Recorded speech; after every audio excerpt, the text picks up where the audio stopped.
जय संविधान, जय संविधान। आज आड्याळ या ठिकाणी आरक्षण बचाव कृषी समिती आड्याळच्या वतीने भारत बंदच्या आयोजनानुसार या ठिकाणी सुप्रीम कोर्टाने जो निर्णय दिलेला आहे, अनुसूचित जाती आणि जमातीच्या विरोधात अ ब क ड असे उपवर्गीकरण केले आहे। तर सुप्रीम कोर्टाला या अनुसूचित जाती आणि जमातीत उपवर्गीकरण करण्याचे काय कारण आहे?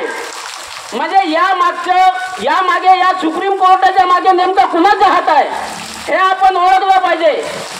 कारण सुप्रीम कोर्टाचा जो जज आहे तो कोणाच्या तरी पाठीमागचा राखण करत आहे, कोणाचा तरी राखणदार आहे।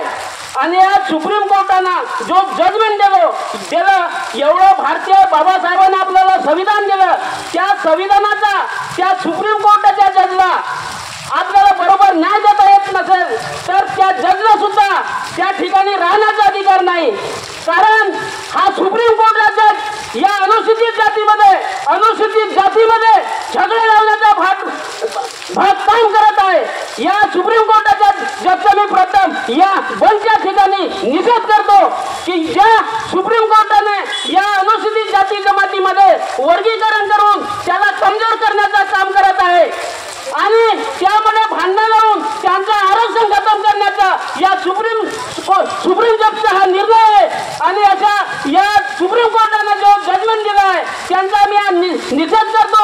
जरी सुप्रीम कोर्टाने अशा पद्धतीचा निर्णय दिला असेल तरी या ठिकाणी भारतीय संसद आहे, आपली लोकशाही आहे, गणतंत्र आहे, ते सुद्धा या सुप्रीम कोर्टाच्या विरुद्ध जो न्याय दिला तरी त्याच्या विरोधात आपण तो संसदेमध्ये ठराव पास करून तो निर्णय मागे घेण्याचा अधिकार संसदेला आहे। जरी सुप्रीम कोर्टाने घेतला असेल तरी तो रद्द करण्याचा अधिकार संसदेला आहे।